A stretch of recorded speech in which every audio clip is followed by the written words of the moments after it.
En samgöngur brenna á okkur í ferðaþjónustunni allt land og mikilvægt að í áætlunum okkar varðandi vegagerð sé horft til framtíðar þróunar vegakerfisins landið.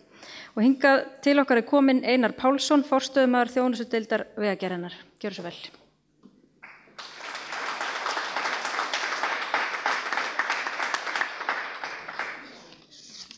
Fundastjóri, góðir fundagestir. Eins og stúlkan á myndinni horfir út á hafið, byggjum við flest okkar upp væntingar og ímynd áður en ferð hefst sem hefur gjarnan áhrif á þá upplifun sem við verðum fyrir í ferðinni. Í krafti fámennis höfum við Íslendinga búið við ferðafrelsi sem á fáum árum búið að skerða á vissan hátt þar sem það gengur illa upp í þeirri öru fjölgun ferðamanna sem á sér stað. Fjölgunin fylgja vaxtarverkir fyrir land og þjóð sem þarf að sættast við leið og við tökum á móti erlendum gestum okkar af alúð og vinsemd. Meðan við erum sönn í því sem við gerum, mun okkur farnast vel, en það krefst virðingar og ögunar sem við erum ekki endilega þekkt fyrir. Virðingu fyrir því sem við erum stolt af, menningu, sögu, tungumáli og náttúru. Stöndumst freistingar að alþjóðavæða umhverfið. Leiðarljós vegagerðarinnar eru sett fram í þessum anda og marka þó stefnu sem einsett til framtíðar. Takist okkur það, verðum við á grænni grein.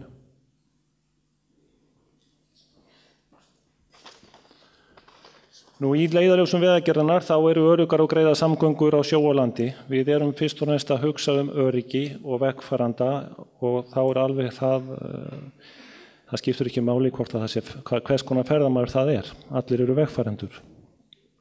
Og í hinn stað það að við höfum ákveðið fjármagn til ráðstöfunar og það hefur ekki farið fram hjá neinum að það hefur ekki haldist í neinum takti við þá öru aukningu sem hefur orðið á vegakerfinu.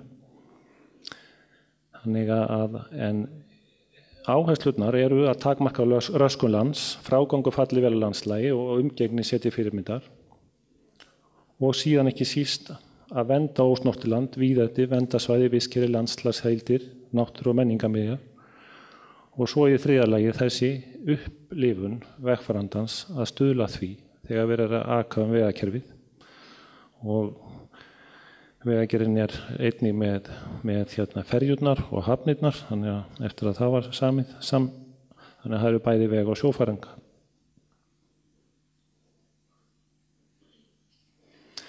Nú við erum með þetta allt í allt eru kannski 600 áningastaðir á vegakerfinu og þar af sem eru fjallað þá undir útskot og opinn skó og marga aðra flokka eins og bara bílastæði. En áningastaðir vegagerðarinnar eru það bil 206 og þeir hafa fyrst og næst verið byggðir kannski fyrir hinn almenna vegfaranda og tiltölulega fáir kannski eru með stærð fyrir rútur og annað þess að vera á.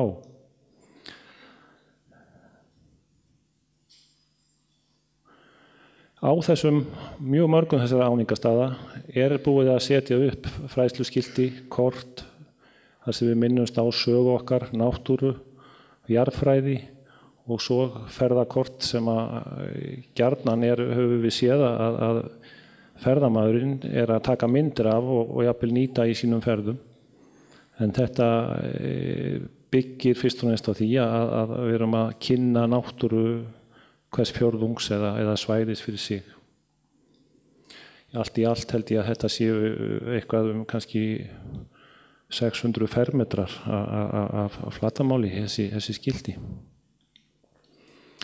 Nú áningastaðir okkar hafa verið svolítið í umræðunni að þeir hafa verið undir þessi mikilli ásókn, þeir eru svolítið skítsælir eins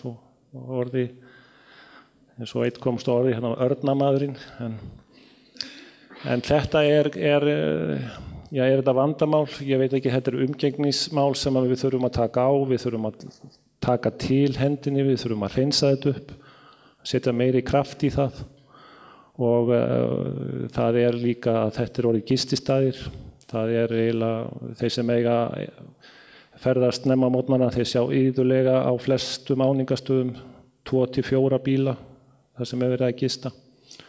Og það búið að taka á þessu svolítið í náttúruverndarlögum, þannig að þetta ekki gististaðir og hvort við eigum að merkja þá skipta skoðanir. Við höfum ætlað okkur að setja upp bannskilti en við erum svona aðeins að íhuga hvað boð og bönn svolítið neikvætt við hvernig við getum gert þetta á jákvæðan hátt. En við sjáum á einni myndina hérna, þetta mjög einbeitt. Það yfir skiltið hengir ferðamaður í jakkann sinn og svo gistur hann undir. Þannig að það En við erum á áningastöðum okkar tiltölulega frumstæð aðstaða. Það borð og á mjög mörgum þeirra og sérstaklega á Norðurlandi þá höfum við komið fyrir ruslabíðum en almennt það ekki. Það hefur stundum bara kallað á ennþá meiri vinnu að setja ruslatunnu. Það bara fyllt, kannski ef það kemur ein rúta á staðinn þá það bara fyllt leið.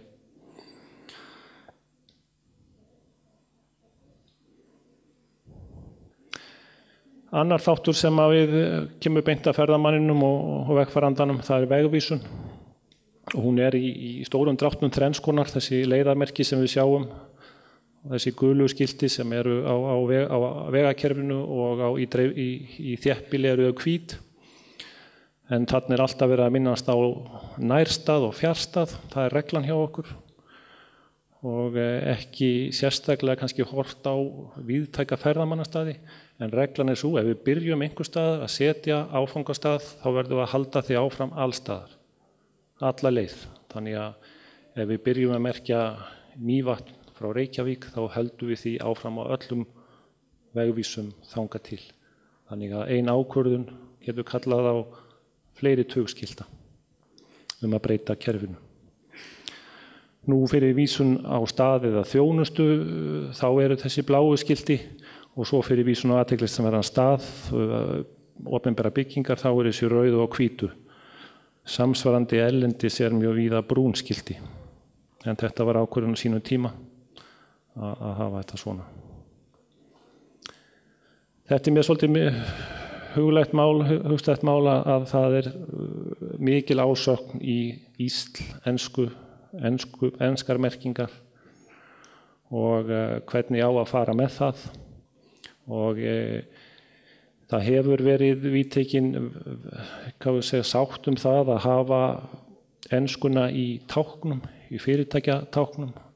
Fyrirmyndin kannski fyrsta af tákni að leyfa fyrirtækjatákn var ferðaþjónustu bændamerkið en síðan þá hefur mikið vatn undir sjávar og þrýstingurinn svolítið mikill og hvað við eigum að merkja, við teljum okkur að það lögum íslensk mál mjög sterk og ef við ætlum að hafa 2 tungumálaskiltum þá þurfum við að gera það með ákveðinni aðferðafræði en fyrst það svo umræða að eiga sér stað í þjóðfélaginu viljum við hafa skýrslti á íslensku sérstaklega fyrir ferðamenn. Þetta tíðkast almennt ekki erlendis, þar skilti yfirleitt alltaf á þjóðtungunum nema að það sé tvítingi í landinu. Þannig að ég kalla svolítið eftir þessu hjá ykkur að þetta svolítið íhugunarefni fyrir hverja Íslendingar við líka og við þurfum líka að passa upp á okkar menningu og tungu. Nú, það þarf ekki að fara langt eftir vegakerfinu til að sjá auglýsingar meðfram vegum. Þetta spurning umgengni, þetta spurning virðingu. Viljum við hafa þetta svona? Hvar sveitarómantíkin sem við þekkjum svo vel? Nú við þekkjum kannski á sumum stöðum rúllubakaplastið, sestigirðingar. Þetta svona ákveðin umgengni sem við þurfum að passa og þetta það sem vegfarandinn sem á ferð landið tekur eftir.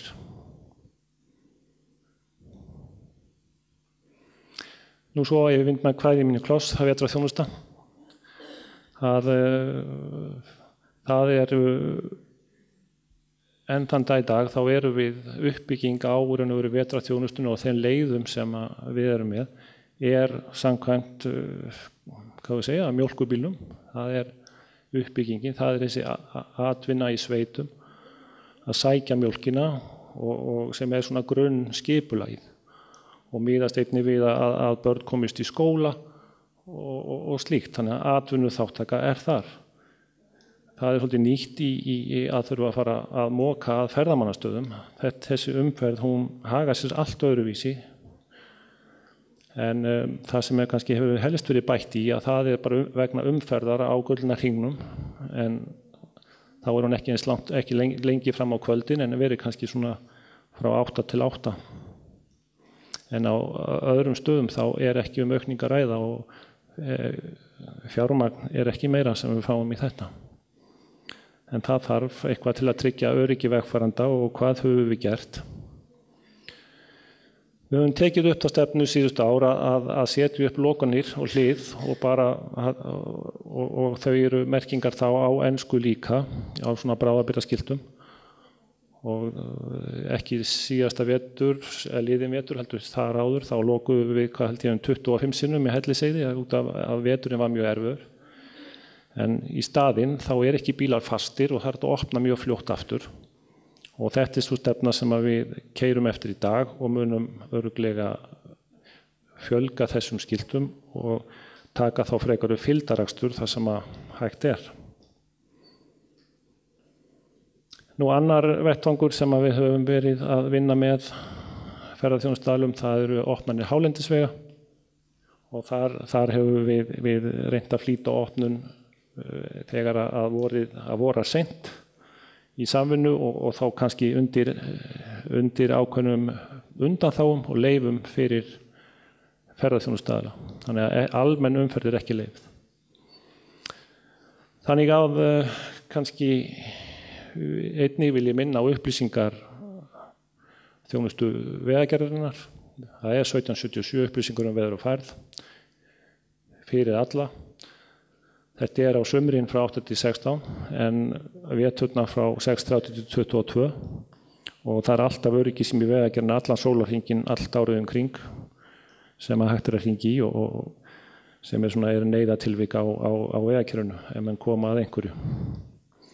Nú við erum að endurnýja færðakortið, þetta bláa græna mun hverfa út og það við munum sjá eitthvað nýtískulegra í staðinn fyrir en varir fyrir veturinn. Og eins símaforrit sem verður hægt að fara og þetta sjálfsögðu með ensku líka að við erum að hugsa ferðamanni þar. En varðandi vetrarþjónustu móksturslið þjónustíma þá get ég bara vísað á heimasíðun okkar, það eru allar vinnureglur settar inn þar. En hvernig viljum við hafa umhverfið okkar, umgengni og virðing? Að vegfarendur sem aðrir ferðamenn geti ferðast landið af öryggi og upplifun þeirra sé í samræmi við þá mynd sem dregin upp af. Að virða fortíðina, menningararfinn og ekki bara á söfnum og að varðveita tungumál og menningu í markaðs- og sölumennsku nútímans, kannski sterkur hópur hér. En eins og ég byrjaði þá þetta kannski meginmarkmið vegagerðarinnar og ég læt það vera lokaorðin. Ég ekkert að endurtaka þau en bara takk fyrir.